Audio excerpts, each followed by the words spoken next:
Rally को संबोधित कर रहे हैं। उसे वरीयता देना, यही आज के भारत की प्राथमिकता है। जिन गरीबों, वंचित वासियों की आवाज दबी हुई थी, उनके सपनों को हमने संकल्पों में बदला है। और मुझे खुशी है कि G20 को सफल बनाने में छत्तीसगढ़ की जनता की भी सीधी भागीदारी रही है। आपने नवा रायपुर में G20 की इतनी सफल बैठक कराई, आपने इतने अच्छे से मेहमानों का स्वागत किया, उनको छत्तीसगढ़ की संस्कृति, यहाँ के खान पान, यहाँ की विशेषताओं, यहाँ के सामर्थ्य के बारे में बताया। इससे पूरी दुनिया में छत्तीसगढ़ की चर्चा हुई है, यहाँ का गौरव बढ़ा है। एक समय था जब छत्तीसगढ़ की पहचान नक्सली हमलों और हिंसा से ही हुआ करती थी।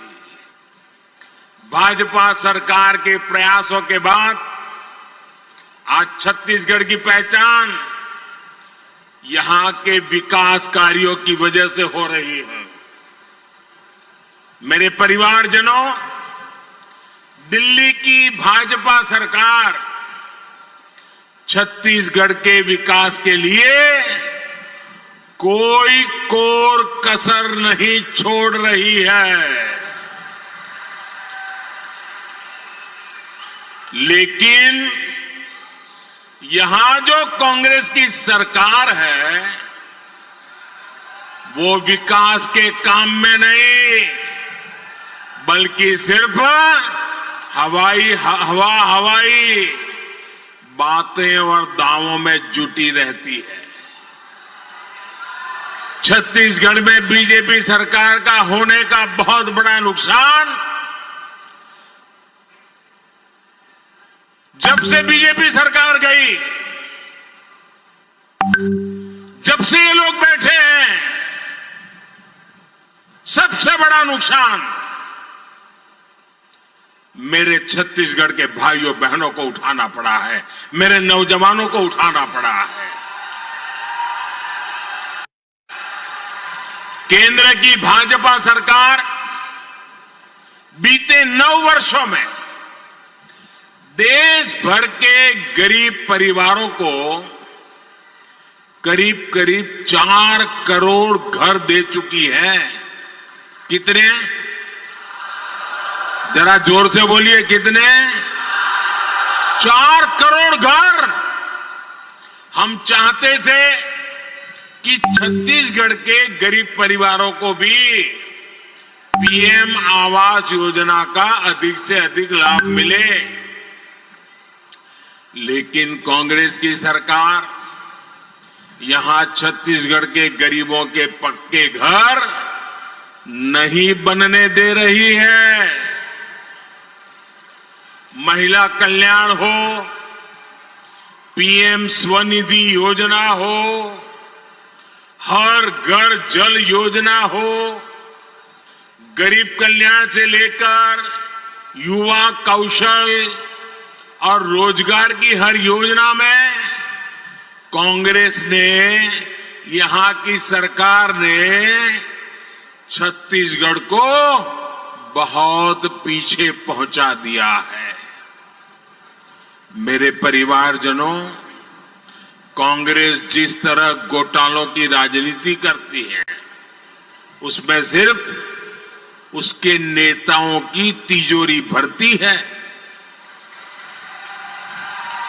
भरती है ना? भरती है ना? लूट रहे हैं ना? गरीब कल्याण में भले पीछे हो, लेकिन भ्रष्टाचार में छत्तीसगढ़ की कांग्रेस सरकार लगातार आगे बढ़ रही है। आप कल्पना कीजिए मैं तो सोच भी नहीं सकता हूं, देशवासी भी सोच नहीं सकते, गरीब से गरीब इंसान भी सोच नहीं सकता। आप कल्पना करिए, अगर कोई गाय के गोबर में भी भ्रष्टाचार करे तो उसकी मानसिकता क्या होगी।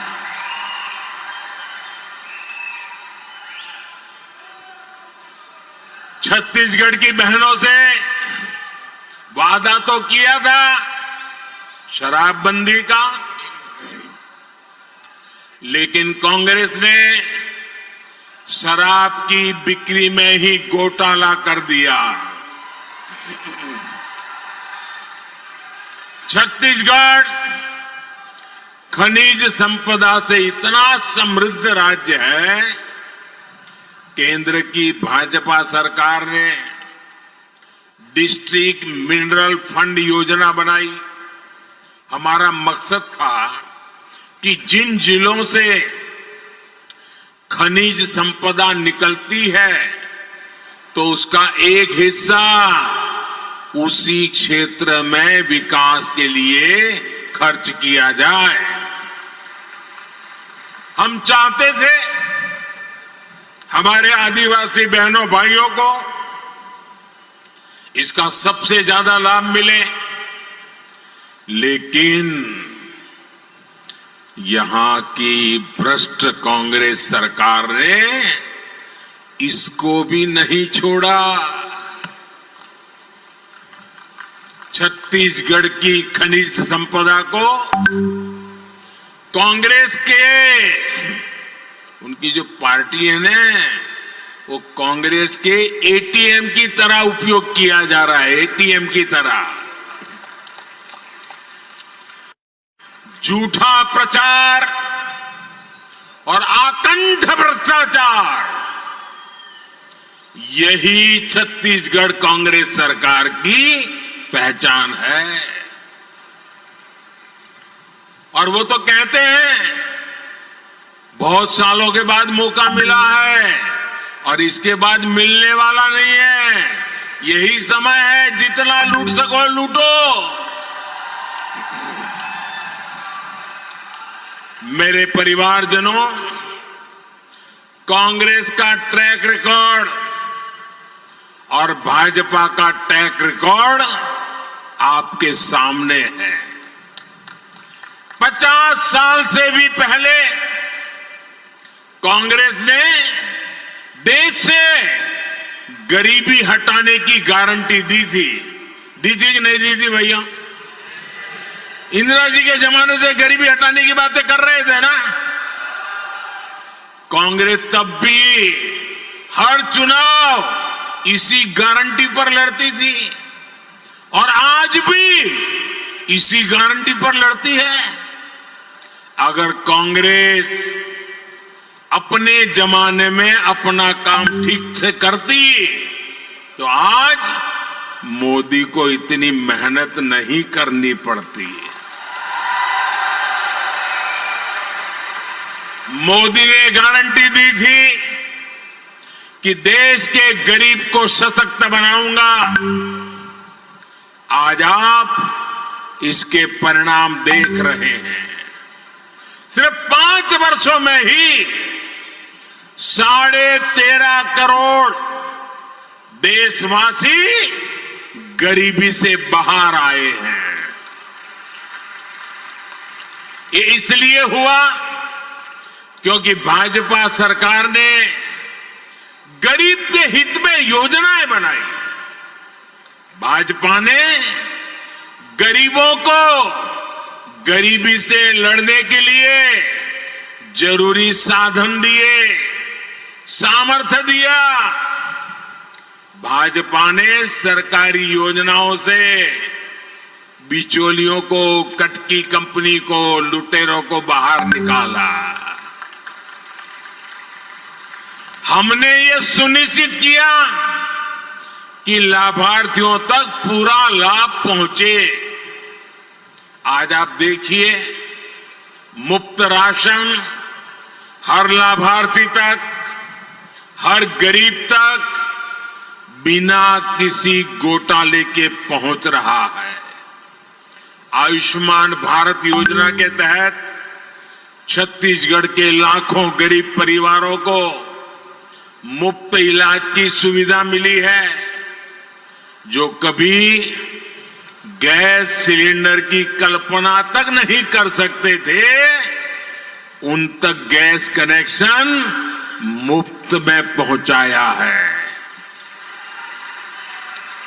अभी कुछ दिन पहले ही उज्ज्वला योजना के लाभार्थियों के लिए सिलेंडर 400 रुपये सस्ता किया गया है।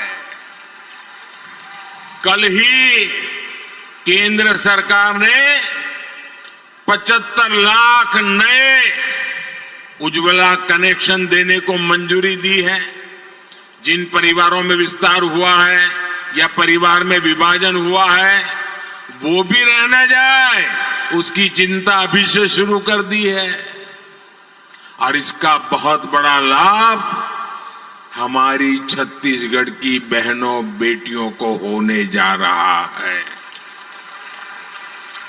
मेरे परिवारजनों, छत्तीसगढ़ में अच्छी सड़कों, अच्छी रेल व्यवस्था, बिजली, ये सारी सुविधा बहुत जरूरी है। जब दिल्ली और रायपुर दोनों जगह भाजपा सरकार होती है, तब ऐसी सुविधाएं तेजी से आखिरी गांव तक पहुंचती है, गरीब से गरीब तक पहुंचती है। आज अभी मैं सरकारी कार्यक्रम में से आ रहा हूं। उस सरकारी कार्यक्रम में मैंने जिन परियोजनाओं का लोकार्पण किया, वो सारी परियोजनाएं हमें छत्तीसगढ़ को नई ऊंचाई पर ले जाने की ताकत देती है, छत्तीसगढ़ के गरीबों का कल्याण करने की ताकत देती है। थोड़ी देर पहले जो कार्यक्रम हुआ, उसमें कुछ साथियों को सिकल सेल काउंसलिंग कार्ड भी दिए गए हैं। सिकल सेल एनीमिया एक ऐसी बीमारी है जो माता पिता से बच्चों तक जाती है। आदिवासी परिवारों में ये बहुत बड़ी चुनौती रही है। ये आदिवासी युवाओं के स्वास्थ्य और स्वाभाविक विकास को प्रभावित करता है। इसलिए भाजपा सरकार ने पहली बार इससे मुक्ति के लिए, सिकल सेल से मुक्ति के लिए मेरे आदिवासी भाइयों बहनों बच्चों को मदद करने के लिए एक राष्ट्रीय अभियान शुरू किया है। इसके तहत आने वाले 3 वर्षों में 7 करोड़ साथियों की जांच की जाएगी। हमने संकल्प लिया है कि आदिवासी माताओं बहनों बच्चों को सिकल सेल की इस बीमारी से मुक्ति दिला करके ही रहेंगे। मेरे परिवारजनों, भाजपा की प्राथमिकता छोटे किसान है, आदिवासी किसान है। भाजपा का निरंतर प्रयास है कि छोटे किसानों की उपज और वनोपज उसको महत्व मिले, उन्हें अधिक से अधिक दाम मिले। अभी दिल्ली में G20 के लिए जो मेहमान आए थे, उनको हमारी राष्ट्रपति आदरणीय द्रौपदी मुर्मू जी ने एक भोज दिया था। दुनिया के बड़े बड़े नेता भोजन के लिए पधारे थे और हमारे राष्ट्रपति जी ने उनको क्या खिलाया? कोदो, कुटकी, रागी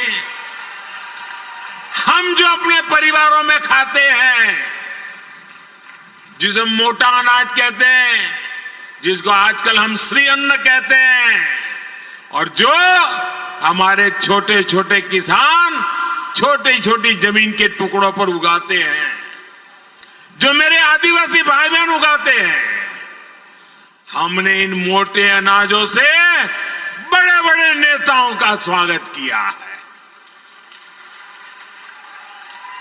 भारत का श्री अन्न आपके खेतों में उगने वाला श्री अन्न विश्व की पोषण और पौष्टिक सुरक्षा का ब्रांड बने, ये मोदी का मिशन है।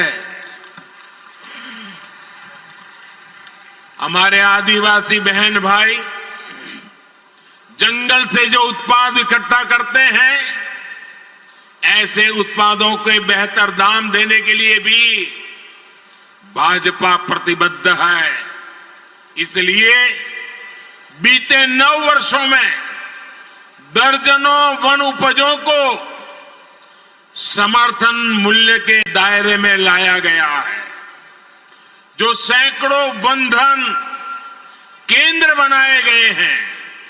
इससे भी इन वन उत्पादकों की अधिक कीमत मिलनी तय हुई है। मुझे खुशी है कि वन-धन केंद्रों में बड़ी संख्या में आदिवासी बहन भाइयों को रोजगार मिला है। विशेष रूप से आदिवासी बहनों के सैकड़ों स्वयं सहायता समूह वन धन योजना से जुड़े हैं। मेरे परिवारजनों, छत्तीसगढ़ की ये भूमि भगवान श्री राम का ननिहाल है।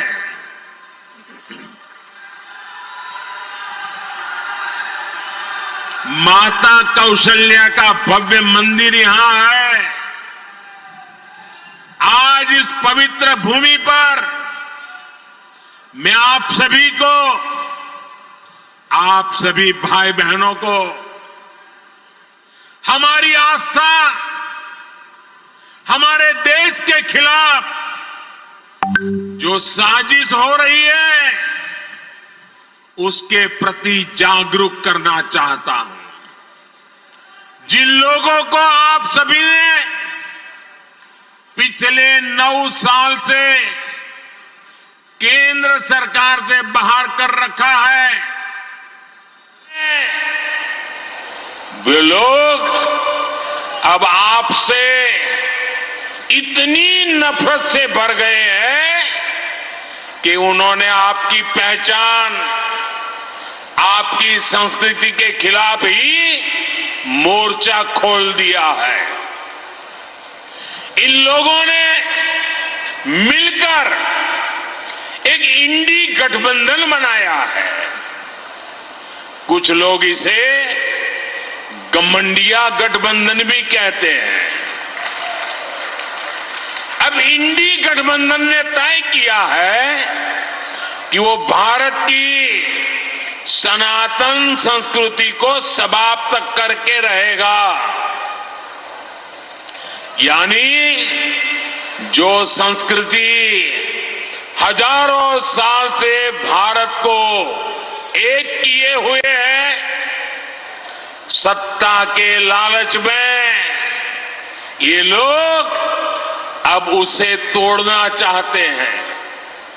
सनातन संस्कृति वो है जिसमें भगवान राम सबरी को मां कहकर उनके जूठे बैरों को खाने का आनंद लेते हैं। सनातन संस्कृति वो है जहां राम वनवासियों को, निषाद राजगुरु को अपने भाई से भी बढ़कर बताते हैं।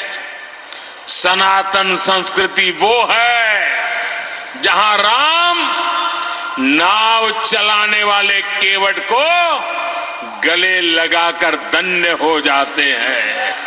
सनातन संस्कृति वो है जिसमें वानरों की सेना श्री राम की शक्ति बढ़ाकर लंका विजय का कारण बनती है। सनातन संस्कृति वो है जो किसी परिवार में हुए जन्म को नहीं बल्कि व्यक्ति के कर्म उसको प्रधानता देती है। गांधी जी से लेकर स्वामी विवेकानंद तक, देवी मां अहिल्याबाई होलकर से लेकर मीराबाई तक हजारों हजार साल ये सनातन धर्म, सनातन संस्कृति हर किसी को प्रेरित करती रही है।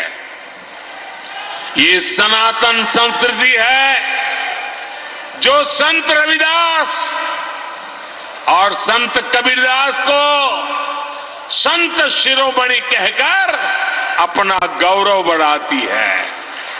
हमारे यहां छत्तीसगढ़ में ही बहुत बड़े स्वतंत्रता सेनानी हुए थे, श्यामलाल सोमजी। उन्हें प्रथम जंगल सत्याग्रही कहा जाता है। श्यामलाल सोमजी का जीवन सनातन से ही प्रेरित था। हमारे छत्तीसगढ़ के ही शहीद रामादीन गौंड का तो नाम ही सनातन का प्रतिबिंब रहा है। ऐसी सनातन संस्कृति को समाप्त करने का ऐलान इंडी अलायंस के लोगों ने किया है। छत्तीसगढ़ के लोगों को, देश के लोगों को इनसे बहुत सतर्क रहना है। ये भारत की हजारों साल से चली आ रही संस्कृति को मिटाना चाहते हैं, ये भारत को मिटाना चाहते हैं।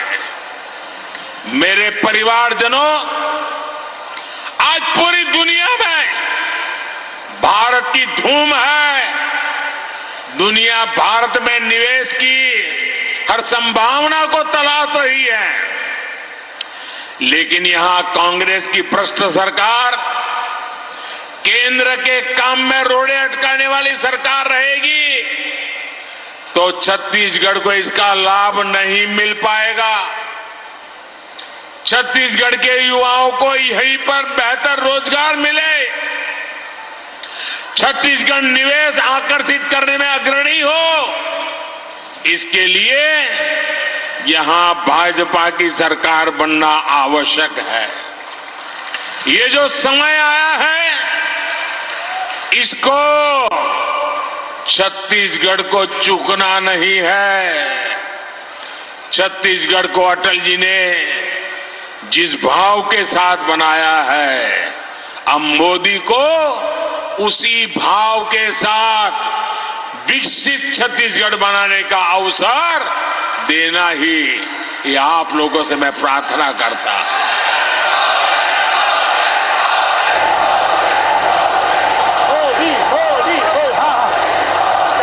छत्तीसगढ़ के पास अपार संपदा है, अब इसे भाजपा का कमल खिलाकर समर्पण और संकल्प से जोड़ना है। आप इतनी बड़ी संख्या में, इतने बारिश के बावजूद भी हम सबको आशीर्वाद देने के लिए आए, इसके लिए हम सभी आपका बहुत बहुत आभार व्यक्त करते हैं। मेरे साथ बोलिए, भारत माता की, भारत माता की, भारत माता की। बहुत बहुत धन्यवाद। मन समर्पित, तन समर्पित और यह जीवन समर्पित की भावना के साथ अपना जीवन जीने वाले आदरणीय मोदी जी के उद्बोधन के बाद वोट ऑफ थैंक्स के लिए, धन्यवाद ज्ञापन के लिए सांसद गोमती साय दीदी जी को मैं सादर आमंत्रित करता हूं। Steady three, take three on yours. Steady one, take one. Bharat माता की, भारत